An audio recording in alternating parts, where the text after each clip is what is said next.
What is going on, everyone? Anthony Drew Gary here, host of The How To Show, where we talk about optimizing life, money, and happiness, and a lot of real estate, one how-to at a time.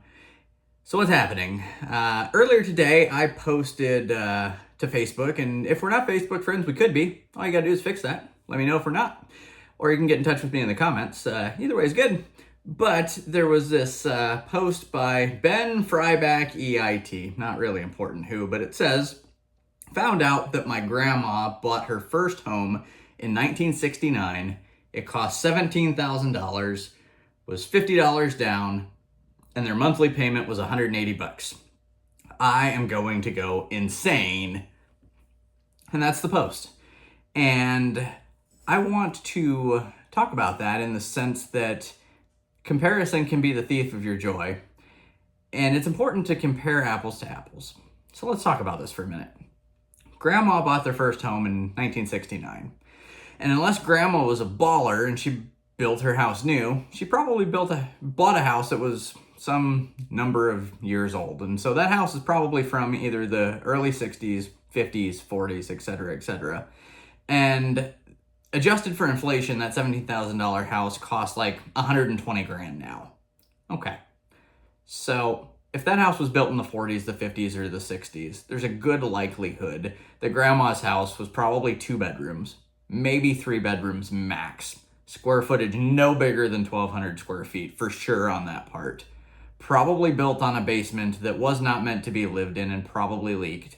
And at best, grandma had a detached garage that was a little bit out of the way and probably didn't have one at all. And so we get into this scenario where we always play this comparison game. We're comparing ourselves to others. We're comparing ourselves to our parents, to our family, to folks that we see on TV, whatever the case may be. And we always compare up. We're never looking laterally. We're never looking down.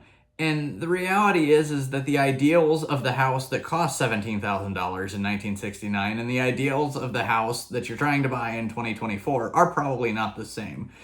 And so these clickbaity type of posts that are causing folks to evoke an emotion of disappointment in their current outcome, in their current situation, the woe is me idea that I'll never be able to buy a house because it's a little bit more expensive now than it has been in the past. It's just that. It's noise.